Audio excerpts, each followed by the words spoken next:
Olá pessoal, sejam bem-vindos a mais uma videoaula de biologia. Novamente com vocês, o professor Manuel Messias Matos. Vamos dar sequência no nosso conteúdo falando sobre vida e evolução, especificamente dentro da divisão celular. Portanto, acompanhe aí com atenção a videoaula de hoje, tá pessoal?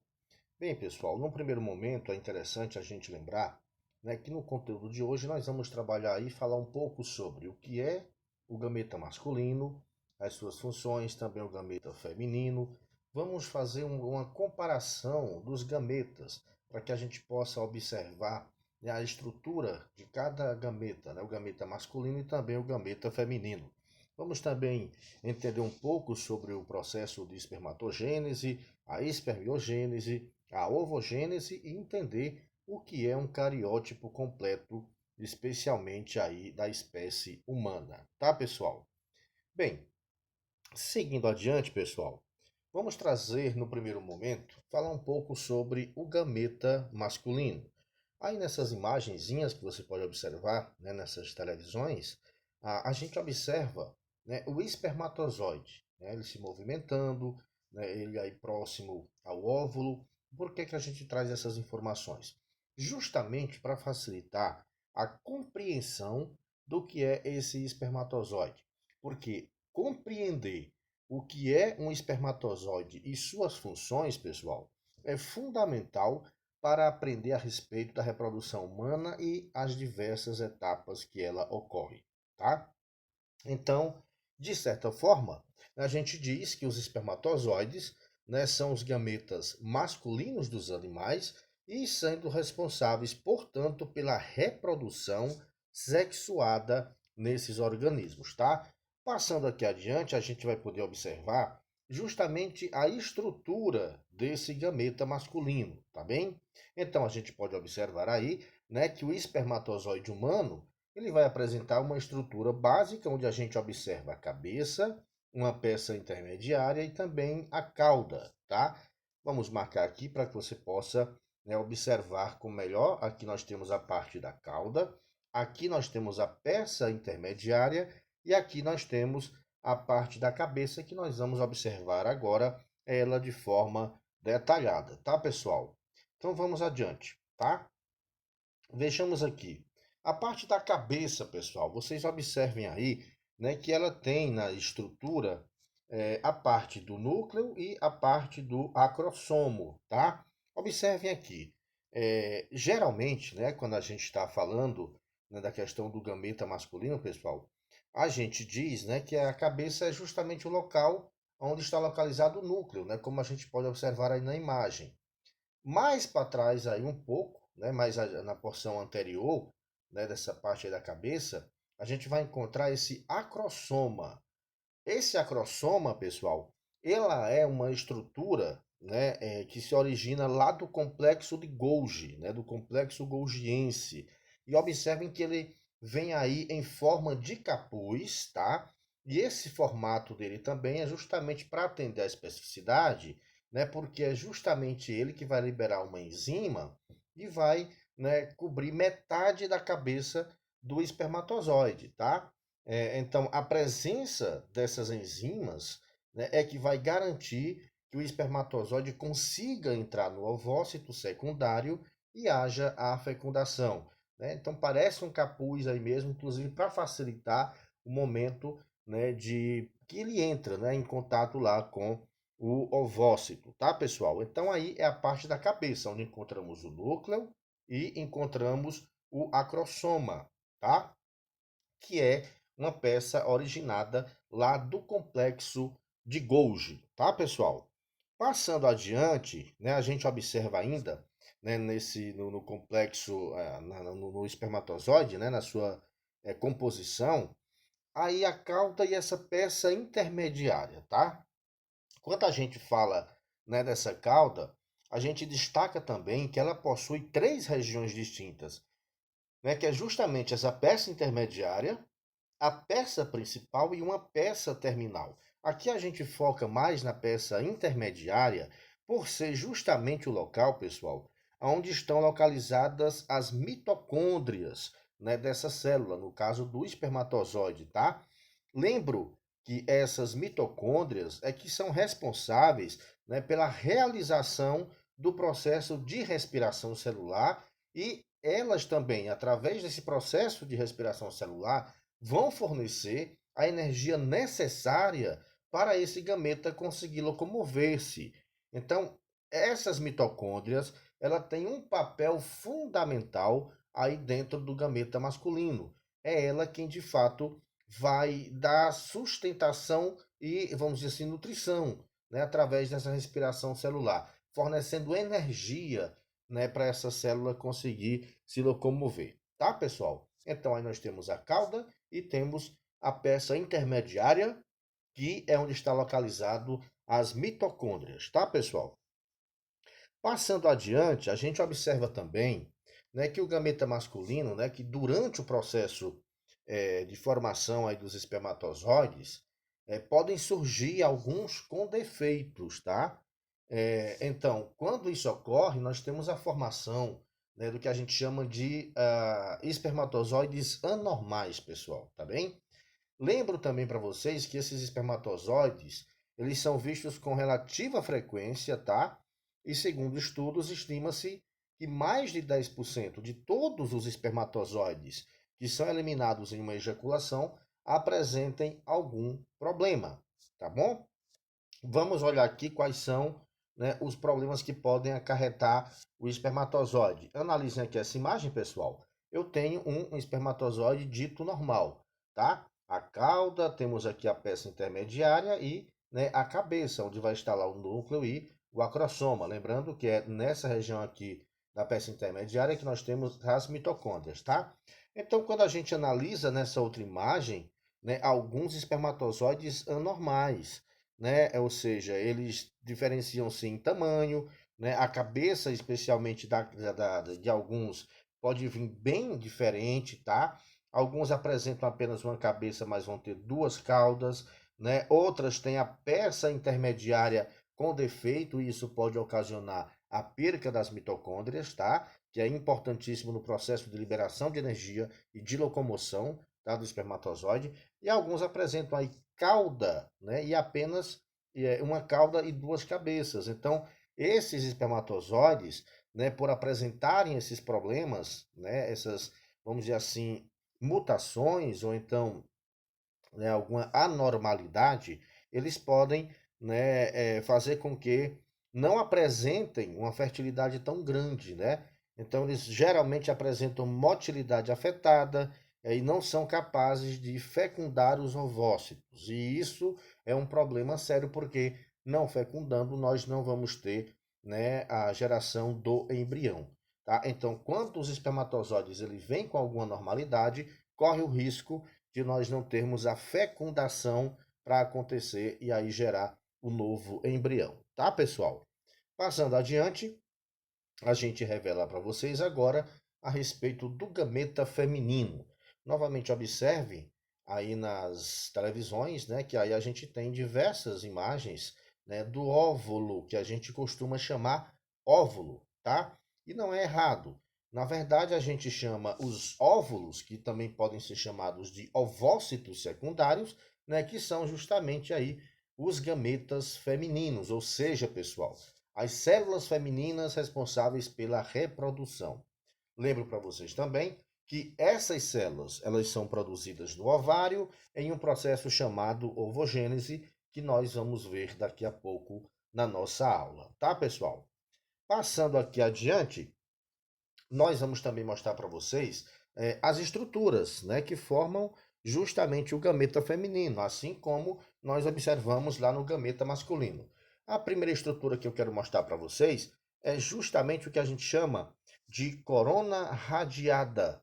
É essa parte aqui, pessoal, tá? Ó, essa parte aqui mais externa do nosso ovócito secundário, tá? Essa camada ela é formada por células foliculares. Elas observem que elas são mais alongadas, né? Porque elas vão se encontrar com a outra estrutura que é a zona pelúcida, tá? E a corona radiata, ela vai permanecer conectada ao ovócito por algum tempo, enquanto, né, percorre o trajeto lá pelas tubas uterinas. Isso significa dizer, né, que essa primeira camada de células ainda está presente lá no momento da fecundação, tá, pessoal? Então, a corona radiada, ela ainda vai estar lá presente no processo de fecundação. A outra camada que eu mostro para vocês é o que a gente chama de zona pelúcida. Observem aí a setinha, né, que ela já é mais interna, tá? Essa camada, pessoal, ela vai encobrir, né, o ovócito. E um detalhe, que ela só vai desaparecer por completo quando ocorre a formação do blastocisto, que é durante o desenvolvimento embrionário, tá? Observem também, né, que essa zona pelúcida ela é constituída, né, por três glicoproteínas, e aí essas glicoproteínas elas vão interagir por ligações não covalentes, tá? Que a gente chama de ZP1, a ZP2 e a ZP3.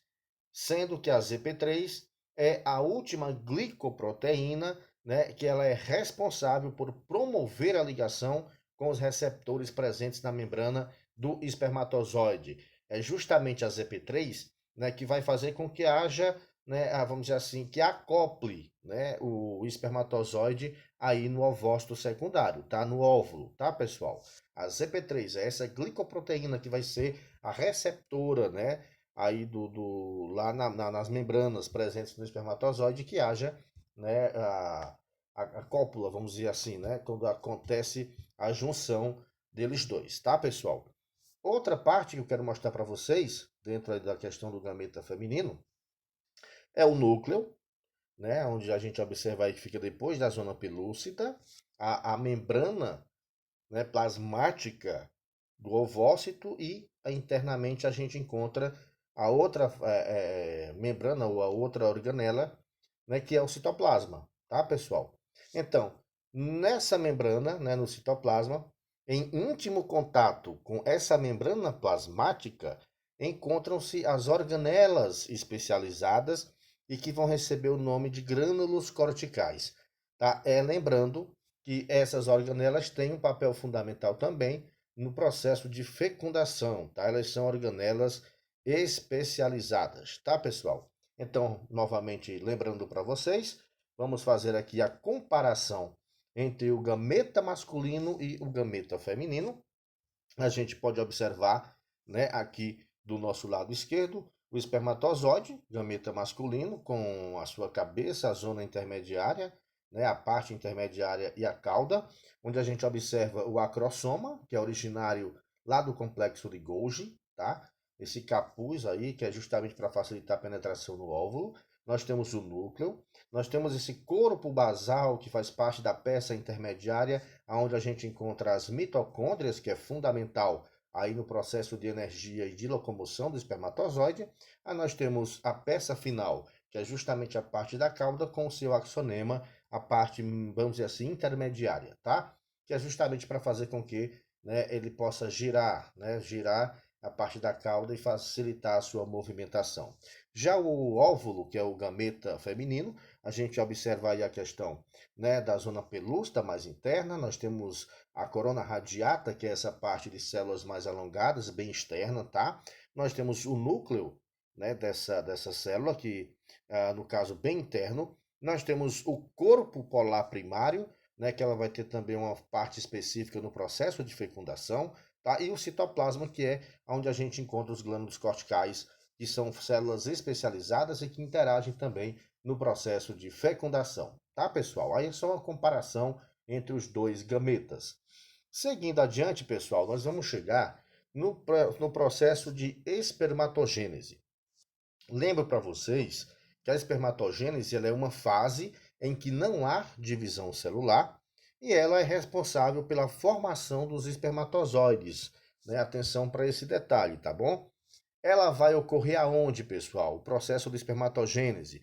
Geralmente, né, ela vai ocorrer aonde? Lá na parede dos túbulos seminíferos que compõem os testículos, tá? E ao final do processo, os espermatozoides são liberados por esses túbulos, tá? Os túbulos seminíferos. A gente observa aí, né, que a gente tem 4 fases no processo de espermatogênese, que é a fase de multiplicação, a fase de crescimento, onde não ocorre né, crescimento, tem um crescimento, onde ocorre um crescimento, aliás, mas nós não temos a divisão, tá? A divisão celular, ou seja, a gente permanece apenas com o espermatócito 1, tá? Que são diploides, tá? 2N. Aí na fase de maturação, nós temos uma divisão através do processo de meiose, aonde os espermatócitos 2, né, vão ser contados ali, né, os acrossomas com os cromossomos, perdão, e nós temos uma duplicação de células. E aí nós temos a espermiogênese, que é o outro processo dessa fase da espermatogênese, tá? Olha aqui, ó. A espermatogênese, como eu já vinha falando para vocês, nós vamos ter essa fase germinativa, né, onde a gente tem essas divisões celulares dos espermatozoides através de mitoses, né, ou seja, células diploides. Aí a fase de crescimento, que tem uma diferenciação de espermatogônias em espermatócitos 1, ou seja, nessa fase, como eu já frisei, não tem divisão celular. O que a gente observa aí na fase de crescimento da espermatogênese é apenas o crescimento da célula, tá? No processo de maturação, aí sim nós voltamos a ter uma divisão celular. Nós vamos ter um processo de divisão celular correndo pela meiose, tá? Uma divisão meiótica dos espermatócitos 1, e aí vão formando justamente os espermatócitos 2, e depois, né, elas vão se transformar em espermátides. E lembro para vocês, pessoal, que de cada espermatócito, vão se formar 4 espermátides haploides, tá? Então nós temos aí um processo de maturação e também de divisão celular através de meiose, tá bom?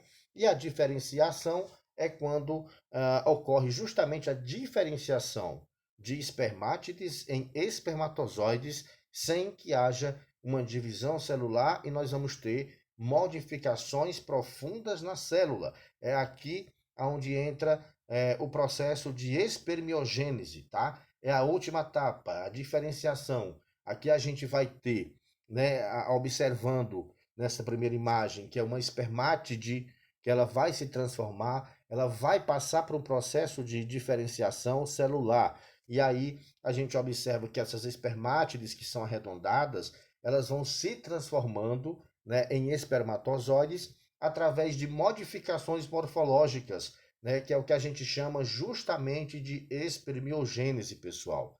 Essas modificações, o que é que vai ocorrer, né, nesse processo? Então, elas vão incluir uma fase de condensação dessa cromatina nuclear, tá? Nós vamos observar também que essa espermátide ela vai começar a formação, né, dessa cauda espermática, ou que a gente chama de aparelho flagelar, tá bom? E por fim nós vamos ter o desenvolvimento dessa capa acrossomal. Lembra que eu falei lá da questão do capuz, tá? Na última parte da cabeça, tá bem?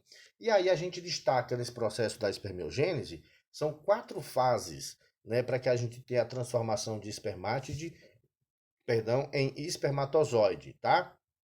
Nós vamos ter a primeira na fase de Golgi, que vai ser a formação de grânulos dentro aí do aparelho, né, de Golgi, e a complexação destas com um posterior aderência do envelope nuclear, né? Quando a gente observa aqui, ó, é nessa fase aqui, tá, pessoal? Aqui é uma espermátide, então ela vai ter que se transformar aí num espermatozoide, tá? Então observem que o núcleo, né, que a mitocôndria, que é responsável também pela parte de energia, tá? Elas vão saindo aqui, ó, se originando a partir desse complexo golgiense, tá? Vai ter a complexação de grânulos, né, para que aí ocorra uma aderência e vão sendo modificadas as espermátides. Aí a gente passa aqui para a segunda fase, onde a gente pode observar justamente a formação do acrossoma, né, que é aquela parte bem próxima do capuz que facilita, né, o encaixe lá no óvulo, tá, durante o processo de fecundação. E nessa fase a gente vê a difusão, né, dos grânulos, ou seja, sobre o núcleo da espermátide. Vamos observar justamente a formação do flagelo, tá? Começando a formar aquela parte da cauda, tá bem? E depois nós vamos ter a fase do acrossoma, que a gente tem aquelas modificações bem no núcleo, lembrando que o acrossoma e na cauda da espermátide em desenvolvimento, então a gente vai formar esse acrossoma, e vai ocorrer o deslocamento do citoplasma lá para a região do núcleo, tá? E isso aí é como se fosse a terceira fase. Na quarta fase, pessoal, que é o que a gente chama de fase de maturação, né, se dá justamente a transformação final da espermátide alongada em células, né, que são liberadas na luz dos túbulos seminíferos, tá? E essa liberação das células para a luz dos túbulos é o que a gente chama de espermiação. E aí a gente já pode observar, olha aqui, ó, justamente o espermatozoide formado de forma completa, né? Onde a gente observa a cabeça, a peça intermediária e a cauda. Aqui a gente dá destaque para as mitocôndrias, aqui o núcleo e a parte do acrossoma, tá, pessoal? Então aí é o processo de espermiogênese. O processo de ovogênese é justamente ocorrendo, né, quando ele ocorre lá no ovário da mulher e vai resultar na formação do gameta feminino. Lembro para vocês que essa fase de ovogênese também passa por três fases distintas, que é uma fase de multiplicação muito parecida, né, com o que ocorre com o espermatozoide, tá? Tem uma fase de crescimento também, tem o crescimento, mas não tem a divisão celular, e tem a fase de maturação, aonde a gente vai poder observar por meio de meiose 2, né, se ocorrer, claro, a fecundação, uma multiplicação, né, de espermátides, aliás, espermátides não, perdão, né, de óvulos, tá, pessoal? A gente vai ter um óvulo e de repente ele vai se transformar em três corpúsculos polares, porque houve, né, esse processo de diferenciação, de maturação. Eu tenho um ovócito 2 com cromossomos duplicados e eu vou ter o meu primeiro corpúsculo polar. E aí, quando ocorre, por exemplo, a minha divisão por meio de meiose, se houver a fecundação do meu ovócito 2, eu vou criar dois ovócitos secundários e o meu primeiro corpúsculo polar vai também formar três, perdão, vai formar três corpúsculos polar, ou seja, é através do processo de meiose lá na sua fase 2, tá, pessoal? Olha aqui, ó. Eu lembro para vocês que esse processo de ovogênese, tá? Ela vai iniciar antes de a menina nascer, tá? Por volta do quinto mês de desenvolvimento embrionário, tá? Então é assim, a ovogênese é um processo que começa muito antes, né, da criança nascer, né? Quando já a criança já está em desenvolvimento embrionário, a partir do quinto mês, então a ovulogênese, né, já começa aí a se formar, tá, pessoal? A agir, tá bem? Passando aqui adiante, olha aqui, ó.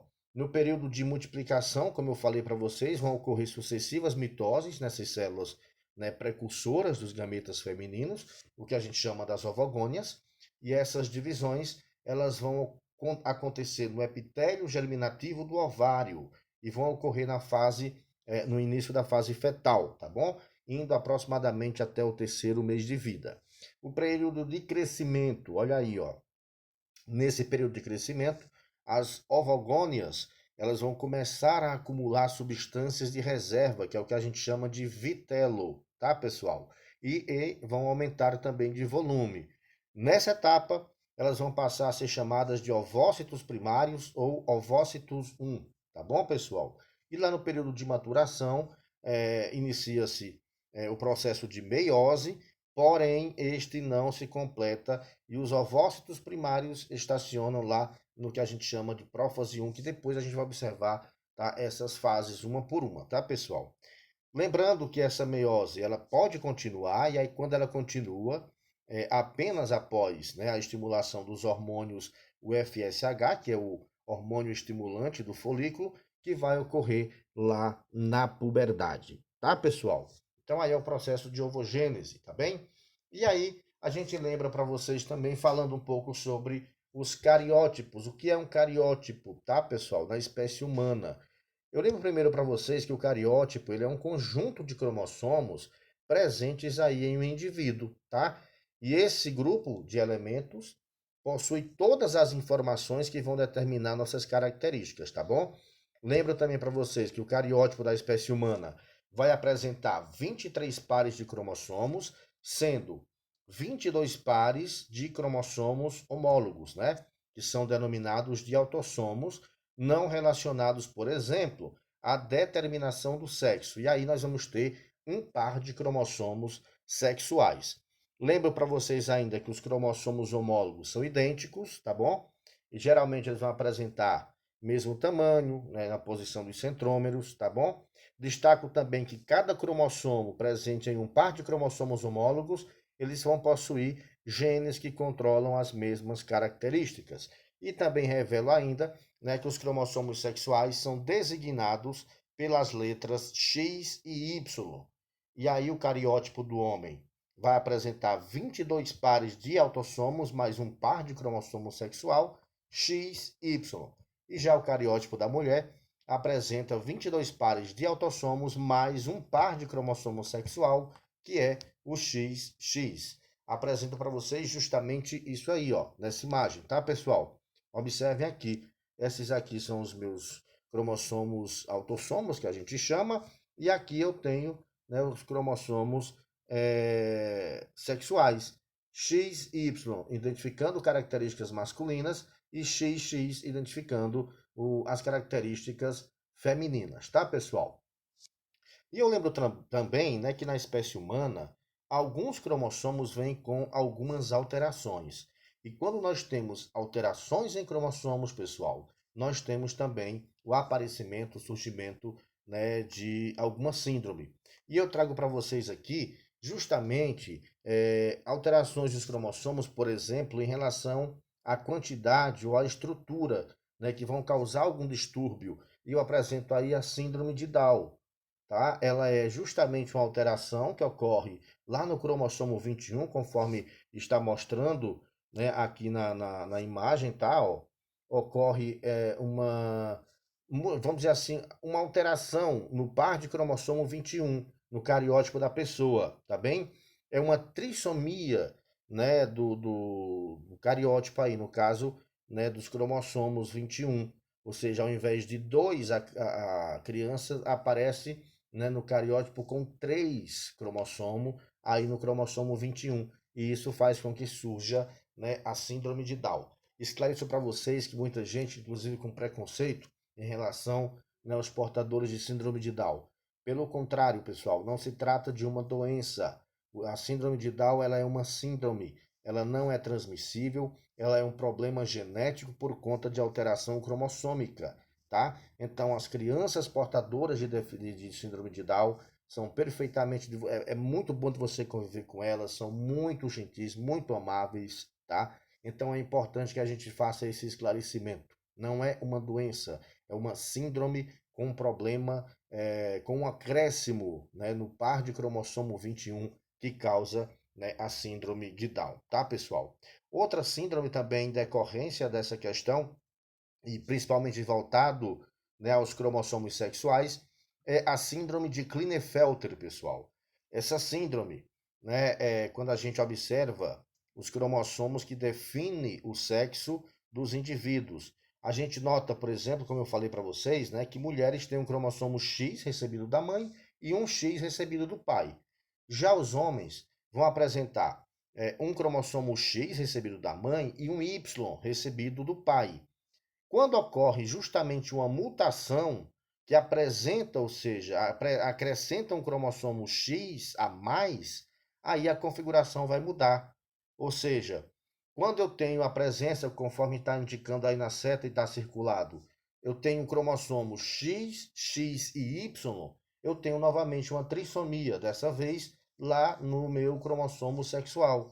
Ou seja, quando ocorre isso, que a pessoa apresenta X, X e Y no seu par de cromossomo, eu tenho o que a gente chama de síndrome de Klinefelter, tá, pessoal? E aí ele traz também algumas consequências, né, porque ela vai justamente afetar aí o desenvolvimento, né, por exemplo, né, que ela ocorre mais em homens, tá, pessoal? A síndrome de Klinefelter, ela é mais séria, né, para os homens porque geralmente eles apresentam uma estatura maior, uma altura bem maior, né, do que a média. Geralmente os testículos da pessoa, né, acometida com a síndrome de Klinefelter são pouco desenvolvidos e geralmente isso causa a esterilidade, né? A pessoa não vai poder gerar descendentes, tá bom? Geralmente os pelos no corpo e na barba são raros de aparecer, tá bem? e cerca de 40% dos afetados vão manifestar aumento das glândulas mamárias, tá bom? E aí apresenta, né, esse problema, e muitos têm, né, a síndrome de Klinefelter por conta que apresenta um X a mais lá no par de cromossomo sexual, tá, pessoal? E outra síndrome é a síndrome de Turner, tá? Essa síndrome só acomete mulheres, tá bom? E trata-se, por exemplo, da ausência de um cromossomo X lá no par responsável pela definição do sexo. Ou seja, pessoal, nós vimos que a mulher possui dois cromossomos X, tá? Quando ela é afetada pela síndrome de Turner, ela vai aparecer apenas com um, né, cromossomo X, tá? Ou seja, nós vamos ter o desaparecimento de um, tá? Então, assim, ó, é, quando elas não possuem os dois cromossomos, né, que é um recebido do pai ou da mãe, elas vão apresentar apenas um, e cerca de 99% dos embriões, né, com a ausência do cromossomo X são aí abortados espontaneamente. Apenas 1% vai sobreviver e apresenta as características da síndrome de Turner.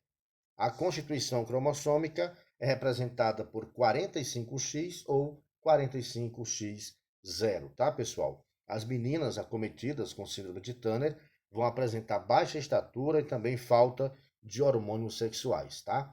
E por conta disso, seios, ovários e vaginas são poucos desenvolvidos e também ela não consegue, né, ser fértil, ela tem esterilidade, tá, pessoal? Tá bem? Muito bem, portanto, a nossa videoaula de hoje chegamos ao final e eu quero que vocês entendam que é o seguinte, hein? As sementes de uma vida de estudos transformam-se em frutos do sucesso, tá bom, pessoal? Muito obrigado aí pela atenção, por acompanhar a videoaula e até a nossa próxima aula.